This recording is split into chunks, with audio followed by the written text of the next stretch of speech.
Welcome students, Standard 9th, Science and Technology Section B. Today we are going to learn 10th chapter Information Communication Technology, the new direction of progress.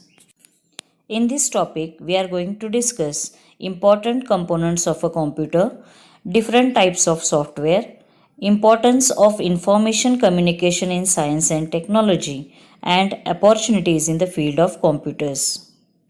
Students, let's see, can you tell which devices do we use directly or indirectly for collecting, sharing, processing and communicating information?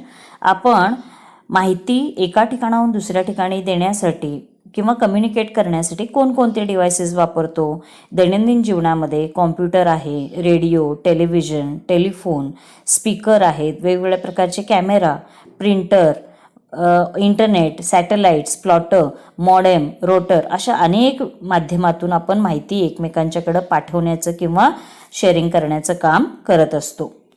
The term information communication technology includes communication devices and the use of those devices as well as the services provided with their help. The store of information generated due to the advances in science and technology is increasing at a tremendous rate. If we ignore this explosion in information, the knowledge that we have will become outdated. Information communication technology म्हणजे काय? तर आपण या डिव्हायसेसच्या माध्यमातून जी माहिती एकमेकांना देतो किंवा ते डिव्हायसेस जे आपल्याला सर्व्हिसेस प्रोव्हाइड करतात याबद्दल जर आपण आत्ता स्वतःला अपडेट नाही केलं तर आपल्याकडं असलेलं ज्ञान जे आहे ते आउटडेटेड किंवा कालबाह्य ठरू शकतं. यासाठी आपण इन्फॉर्मेशन कम्युनिकेशन टेक्नॉलॉजीचा आधार घेणार आहोत. Think about it. How is information communication technology important for dealing with the explosion of information? आपल्याकडे जगामध्ये जो माहितीचा विस्फोट होतोय त्या माहितीच्या विस्फोटामध्ये ICT कोणती महत्त्वाची भूमिका बजावतोय? तर यामध्ये आपण 4 प्रकारे ICTचा वापर करून घेऊ शकतोय. पहिला पॉइंट आहे डाटा प्रोसेसिंग. म्हणजे काय? आपल्याकडे येणारी माहिती जी आहे, जो डाटा आहे तो काय करायचा? त्याच्यावर प्रक्रिया करणं. दुसरं, प्रक्रिया केलेला डाटा साठवणं म्हणजे स्टोरेज म्हणजे जी माहिती आहे ती स्टोअर करणं. तिसरं, रिट्रीव म्हणजे जी माहिती स्टोअर केली ती पुन्हा पुन्हा वापरणं. आणि चौथं आहे कम्युनिकेशन म्हणजे जी माहिती आपल्याकडे आहे ती दुसऱ्यांपर्यंत पोहोचवणं. वेगवेगळ्या माध्यमातून आपण ती माहिती दुसऱ्यांकडे पोहोचवू शकतोय. Devices used in information communication technology. Different devices are used for producing information, for communicating, classifying, saving and storing information, managing information, etc. For example, the telephone is used for sharing information by conversing with someone. आता याच्यामध्येच त्यांनी सांगितले की devices आपण जी माहिती store करणार आहे किंवा save करणार आहे किंवा माहिती जी कम्युनिकेट करणार आहे यासाठी कोणकोणत्या प्रकारचे डिव्हायसेस आपण वापरू शकतोय. त्यातलं त्यांनी एक उदाहरण दिलंय ते म्हणजे टेलिफोन हे माहिती शेअर करण्याचं एक साधन असू शकतंय. Complete the chart. The following table has names of some ICT devices. Complete the table based on the questions asked. Also enter the names of any additional devices that you know of. आता येथे त्यांनी हा table तुम्हाला self स्टडीला दिलेला आहे. याच्यामध्ये आपण काय करायचं आहे तर जी डिव्हायसेसची नावं त्यांनी दिलेत, फॉर एक्झाम्पल कॉम्प्युटर, लॅपटॉप आहे, मोबाईल, रेडिओ, टेलिव्हिजन सेट, अजून तुम्ही प्रिंटर लिहू शकताय, स्कॅनर लिहू शकताय, आणखीन काय काय डिव्हायसेस तुमच्या परिचयाचे ते लिहून त्यांचा वापर कुठं होतो, ते कोण वापरतं याबद्दल आपल्याला काय करायचे माहिती लिहायचे आणि ते वापरल्यामुळं आपल्याला फायदा काय होतो का याचाही विचार करून तिथं तुम्ही ते नोंदवायचं आहे. The computer, which is the most important device for information communication, is considered to have gone through 5 generations since it was first created. The computers used during the period between 1946 and 1959 are said to be first generation computers. The ENIAC computer was made in this period. Valves were used in its construction. These valves were large in size. They also consumed a lot of electricity that generated heat and computers would shut down many times. Today's computers are 5th generation computers. आता आपण जो एक महत्त्वाचा device computer वापरतोय ते तयार होण्यासाठी किंवा आत्ताचा कॉम्प्युटर वापरण्यासाठी 5 पिढ्यांमधून तो गेलेला आहे. त्यासाठी इनिॲक हा जो आहे तो फर्स्ट जनरेशन कॉम्प्युटर किंवा पहिल्या पिढीचा कॉम्प्युटर आहे, जो 1946 ते 1959च्या दरम्यान वापरला गेला. याच्यामध्ये व्हाल्व्स वापरले गेले होते आणि ह्या व्हाल्वचा आकार खूप मोठा होता. तसेच ते खूप वीज वापरत होते किंवा इलेक्ट्रिसिटी कन्झ्युम करत होते आणि हीट पण खूप तयार व्हायची आणि हे हीट तयार होत असल्यामुळं तो कॉम्प्युटर पुन्हा पुन्हा शटडाऊन होत होता, म्हणजे समस्या येत होत्या. आत्ता आपण जो कॉम्प्युटर वापरतो तो 5th जनरेशन कॉम्प्युटर आहे आणि त्याची वैशिष्ट्ये काय तर याच्यामध्ये याचा स्पीड जास्त आहे, त्याची मेमरी जास्त आहे आणि त्याचबरोबर त्याची ॲक्युरेसी, त्याची अचूकतासुद्धा चांगली आहे. The entry of computers in all fields in this age of technology has been possible only due to the increased speed of computers. In which fields of work do we see computers being used? कुठल्या कुठल्या क्षेत्रामध्ये आपण कॉम्प्युटरचा वापर करू शकतोय, त्याचा वेग वाढला आहे, त्याची अचूकता वाढली आहे. तर आपण बँकिंगमध्ये म्हणा, एज्युकेशन, स्पेस रिसर्च, जिओलॉजीमध्ये, oil exploration, medicine, metrology, engineering, military, आता मी थोडे हे तुम्हाला पर्याय सांगितले. तर असं एक कुठलंही क्षेत्र आता राहिलं नाही की ज्याच्यामध्ये संगणकाचा वापर केला जात नाही. बरेचसे जे क्षेत्र आहेत ते सगळे संगणकानं व्यापलेले आहेत आणि ह्या संगणकाचा वापर करून त्या क्षेत्रामध्ये आपण काम पटपट करणं किंवा फास्ट करणं, ॲक्युरेट करण्याला आपण प्राधान्य देतो. Can you tell how does a computer work? हा संगणक काम कसा करतो? तर a computer works in IPO cycle. म्हणजे IPO म्हणजे काय तर इनपुट, प्रोसेस आणि आउटपुट. आता संगणकाला काम करण्यासाठी we have to put the data first. आपल्याला त्याच्यामध्ये आधी माहिती भरावी लागणार वेगवेगळे इनपुट डिव्हायसेस वापरून. संगणक त्याच्यावर काय करणार, प्रक्रिया करणार, that is called as process. आणि मग काय करणार तर तुम्हाला ते आउटपुट देणार किंवा तुमचं उत्तर. आता फॉर एक्झाम्पल आपल्याला एखादी बेरीज करायची असेल तर ज्या संख्यांची बेरीज करायची आहे ती संख्या त्याच्यामध्ये भरणे म्हणजे इनपुट, त्या संख्येवर ते प्रक्रिया करतं म्हणजे प्रोसेस आणि नंतर त्याचं उत्तर आपल्याला देतं, त्याला आपण काय म्हणतो, आउटपुट म्हणतो. आउटपुटसाठी पण आपण वेगवेगळ्या प्रकारचे डिव्हायसेस वापरतो. आता आपण काय करायचं आहे तर कॉम्प्युटरचे हे जे वेगवेगळे कंपोनंट्स आहेत किंवा डिव्हायसेस आहेत ज्याच्या साहाय्यानं ही प्रक्रिया चालते याचा अभ्यास करणार आहोत. Input unit. All types of information or data is entered into the computer through this unit. Generally, a keyboard is used to enter data or information. आता इनपुट डिव्हाइस म्हणजे काय तर या माध्यमातून आपण काय करायचं आहे, कॉम्प्युटरला किंवा संगणकाला डाटा द्यायचा आहे. मग कीबोर्ड शिवाय आपल्याला काय वापरता येतं तर आपण माऊस वापरू शकतो, स्कॅनर, डिजिटल कॅमेराज वापरता येतात, मायक्रोफोन्स वापरता येतात, ॲज वेल ॲज जॉयस्टिक आणि लाईट पेनसुद्धा आपल्याला काय करता येतं, वापरता येतं. प्रोसेसिंग युनिट ज्याचे 3 पार्ट्स आहेत, मेमरी युनिट, कंट्रोल युनिट आणि ALU युनिट. आता मेमरी युनिटमध्ये काय केलं जातं तर डाटा स्टोअर केला जातो, ते आपण डिटेलमध्ये नंतर बघणार आहोत. कंट्रोल युनिट म्हणजे काय तर CPU म्हणजे सेंट्रल प्रोसेसिंग युनिट. आता central processing unit is called as the brain of computer. म्हणजे जसं आपल्या बॉडीमध्ये ब्रेन बाकीच्या सगळ्या ऑपरेशन्स कंट्रोल करतो तसं हा जो CPU आहे तो कॉम्प्युटरमधले सगळे ऑपरेशन्स काय करतो, सगळ्या ज्या क्रिया आहेत त्यांना काय करतं, कंट्रोल करण्याचं काम करतो. नंतर आहे ALU unit which is called as arithmetic logic unit. हे काय करतं तर इट काय करतं ते तर ॲडिशन, सबस्ट्रॅक्शन, मल्टिप्लिकेशन, डिव्हिजन किंवा जे लॉजिक ऑपरेशन्स तुम्ही ज्या ज्या क्रिया कॉम्प्युटरला करायला सांगितलेल्या आहात ह्या सगळ्या क्रिया करण्याचं काम कोण करतं, arithmetic logic unit. Output unit. The result, solution, answer is eventually sent to the output unit. Generally, a screen, monitor or printer is used as an output unit. Output unit काय करतं तर जी माहिती आपण त्याला दिली होती, जे ऑपरेशन्स करायला दिले होते ते ऑपरेशन्स ALU युनिटने पूर्ण केल्यानंतर ते आपल्याला आन्सरच्या रूपामध्ये, रिझल्टच्या रूपामध्ये देण्याचं काम कोण करतं तर आउटपुट युनिट करतं.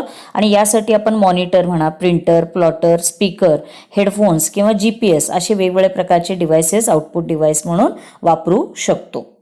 Important components of a computer. Memory. Memory is the place for storing data obtained from the input and also the generated solution or answer by the computer. There are two types of memories in a computer, that is internal memory and external memory. Memory हा कॉम्प्युटरचा महत्त्वाचा component किंवा घटक आहे, ज्याच्यामध्ये आपण कॉम्प्युटरला दिलेला data जो इनपुटच्या स्वरूपात आहे, कॉम्प्युटरनं त्याच्यावर केलेलं प्रोसेस आणि नंतर त्यानं तयार केलेलं उत्तर किंवा जनरेट केलेलं जे सोल्युशन आहे, ह्या तिन्ही माहिती जी आहे ती काय केली जाते, मेमरी युनिटमध्ये साठवली जाते. आणि ही इंटरनल मेमरी आणि एक्सटर्नल मेमरी अशी दोन्ही प्रकारे काय करता येते, साठवता येते. यासाठी आपण वेगवेगळ्या प्रकारचे मेमरी डिव्हाइसेस जसं काही CD रॉम्स आहेत, डिस्क आहेत, फ्लॉपी डिस्क आहेत, मॅग्नेटिक डिस्क आहेत किंवा DVDs आहेत, पेनड्राईव्हज आहेत, असे वेगवेगळ्या प्रकारच्या माध्यमांमध्ये आपल्याला हा डाटा काय करता येतो, स्टोअर करून ठेवता येतो. आत्ता मी जे डिव्हाइसेस सांगितले ते एक्सटर्नल मेमरीचे आहेत. आता इंटरनल मेमरी बघूया. The internal memory is of two types. त्यातले इंटरनल मेमरीचे दोन प्रकार आहेत, रॅम आणि ROM. RAM means random access memory. This is created from electronic components. Any electronic component can function only as long as it is supplied with electricity. आता random access memory म्हणजे एखाद्या संगणकावर तुम्ही काम करत असाल तर काम करत असताना जे जे क्रिया तुम्ही करताय ते सगळे रॅन्डम ॲक्सेस मेमरीमध्ये स्टोअर होत राहतात. जर समजा त्याच वेळेला इलेक्ट्रिसिटी कट ऑफ झाला किंवा लाईट गेली तर ही सगळा जो डाटा आहे तो काय होतोय, सेव्ह केला नसेल तर बऱ्याच वेळेला पुसून जाण्याची शक्यता असते. रॅन्डम ॲक्सेस मेमरी फक्त काम करत असताना कार्य करते. Read only memory, that is ROM. The information stored here can only be read. We cannot make changes to the information originally stored here. आता रीड ओनली मेमरी म्हणजे काय, तर बऱ्याच वेळेला आपले निकाल वगैरे येतात ते PDFच्या रूपात येतात बघा. मग आपल्याला फक्त ती माहिती जी आहे ती बघता येते, वाचता येते, त्याच्यामध्ये कोणत्याही प्रकारचे बदल आपल्याला करता येत नाहीत. That is called as read only memory. Operating system. This is a program which provides a means of communication between the computer and the person working on it. It is called the disk operating system. We cannot use a computer without its operating system. आता operating system म्हणजे काय, तर संगणक व त्याच्यावर काम करणारी व्यक्ती या दोघांच्यामध्ये जे कम्युनिकेशन होतं, जी आंतरक्रिया होते, या सर्वांचं जे प्रोग्राम आहे त्याला एकत्रितपणे आपण डिस्क ऑपरेटिंग सिस्टीम असं म्हणतो. आणि ह्या डिस्क ऑपरेटिंग सिस्टीमशिवाय आपल्याला संगणक वापरता येत नाही. आता डिस्क ऑपरेटिंग सिस्टीमशिवाय आपण वापरत असलेलं विंडोज असेल, युनिक्स आहे, ॲपल मॅक OS आहे, तर लिनक्स आहे, अँड्रॉइड आहेत, हे सगळे ऑपरेटिंग सिस्टीमचे वेगवेगळे प्रकार आहेत. नंतर आहे program. A program is a group of commands to be given to a computer. आता प्रोग्राम म्हणजे काय, तर कॉम्प्युटरला एखादी क्रिया करण्यासाठी आपण जे कमांड्स देतो, कमांड्स म्हणजे त्याला ज्या क्रिया करायला सांगतो, या सगळ्यांना एकत्रितपणे आपण काय म्हणतो, प्रोग्राम असं म्हटलं जातं. नंतर आहे data and information. Data is information in its raw or unprocessed form. आता डाटा आणि इन्फॉर्मेशन या दोन्हीमध्ये काय फरक आहे, तर डाटा जो आहे तो डाटा म्हणजे एकत्रित आलेली माहिती जी आहे, आणि ह्या माहितीला प्रक्रिया करून आपण जर समजा ती माहिती व्यवस्थित रूपामध्ये मांडली तर तिला काय होतं, इन्फॉर्मेशन असं म्हटलं जाते.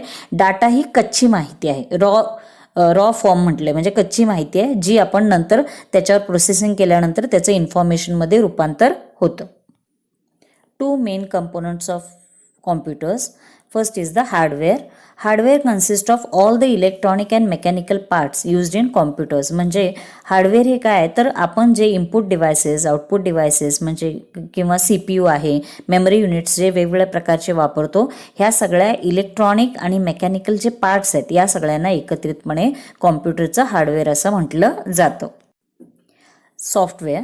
Software refers to the commands given to the computer, information supplied to it in the form of input, and the results obtained from the computer after analysis in the form of output. आता software म्हणजे काय, तर कॉम्प्युटरला आपण वेगवेगळ्या प्रकारच्या ज्या आज्ञा देतो, वेगवेगळ्या प्रकारच्या क्रिया करण्यास सांगतो, ही सगळी माहिती इनपुटच्या साधनातून आपण त्याच्यामध्ये देतो, प्लस आउटपुटच्या साह्यातून आपल्याला सोल्युशन किंवा उत्तर येतं. ह्या दोन्ही क्रिया ज्या होतात या सगळ्या क्रियांना एकत्रितपणे आपण सॉफ्टवेअर असं म्हणतो. Make a list and discuss. Make a list of various hardware and software items of a computer and discuss their working in the class. आपण काय करायचं आहे, तर वेगवेगळ्या प्रकारचे हार्डवेअरचे जे कंपोनंट्स आहेत ते आणि सॉफ्टवेअर काय करायचे यांची यादी तयार करायची आहे, आणि ते काम कसे करतात याच्याबद्दल आपण काय करायचं आहे, आपल्या पालकांशी काय करायचं, डिस्कस करायचं. Students, you are watching a window which is the window of Microsoft Word. Today we are going to learn how to create a document using Microsoft Word and write the equations. Using Microsoft Word to create a document and write equations. आपण काय करायचं आहे तर firstly click on the word icon on the desktop, म्हणजे डेस्कटॉपवर असणारा word icon click केला तरी चालेल. Otherwise you can write click on the desktop, the new option comes, and from that new we can use Microsoft Word document option to create a document. Select the new option in the file tab and then select the blank document option. आपण new फाईलमधून new हे option select करू शकतोय आणि त्याच्यातून blank document म्हणजे काय तर आपण एक नवीन डॉक्युमेंट, रिकामं डॉक्युमेंट आपण घेणार आहोत. Type your material on the blank page on the screen using the keyboard. Use the language, font size, bold, etc. options in the home tab to make the typed material attractive. आपण जी माहिती type केली आहे त्या माहितीला अधिक आकर्षक बनवण्यासाठी आपण त्याचा आकार वाढवता येत आहे, त्याला बोल्ड करता येते, त्याचा रंग बदलता येतो, त्याला बॅकग्राऊंडला वेगवेगळ्या प्रकारचे कलर्स देता येतात. त्याच्यानंतर वर्ड आर्टचा वापर करता येतो ज्याच्यामध्ये ह्या अक्षरांची वेगवेगळ्या प्रकारची ठेवण आपल्याला करता येते आणि ते करून आपल्याला आपलं डॉक्युमेंट चांगल्या प्रकारे सादर करता येतं. To type equations in the text, select the equation option in the insert tab. आता insert tab मध्ये जाऊन आपल्याला हे इक्वेशन ऑप्शन सिलेक्ट करून आपण वेगवेगळ्या प्रकारचे इक्वेशन्स त्याच्यामध्ये इन्सर्ट करू शकतो. Select the proper equation and type it using mathematical symbols. आपण याच्यामध्ये गेल्यानंतर वेगवेगळ्या प्रकारचे जे मॅथमॅटिकल सिम्बॉल्स आहेत, फॉर एक्झाम्पल एरियाचा फॉर्म्युला असेल, बायनॉमियल एक्सपान्शन्स असतील, पायथागोरस थेरम असेल, ट्रिग्नॉमेट्रिक व्हॅल्यूज आहेत, हे सगळे आपल्याला काय करता येतात या इक्वेशन टॅबमध्ये आपल्याला काय करता येते, यूज करता येते किंवा टाईप करता येतात आणि याचा वापर करून आपल्याला वेगवेगळ्या प्रकारचे मॅथमॅटिकल डॉक्युमेंट्स बनवता येतात. या वर्डचा जास्तीत जास्त वापर केला जातोय. माहीत असेल आपल्याकडे रोज येणारं वर्तमानपत्र जे आहे ते सुद्धा वर्ड डॉक्युमेंटमध्ये तयार केलं जातं. तसेच वर्डमध्ये बरेचसे आपण वेगवेगळ्या प्रकारचे अर्ज लिहिण्याचं काम त्याच्यामध्ये करू शकतो. ही क्रिया कशी घडते हे आपण स्लाइडच्या सहाय्याने पाहूया. Click the word icon on the desktop. Select the new option in the file tab. We can type the text and also change the font. To type equations in the text, select the equation option in the insert tab.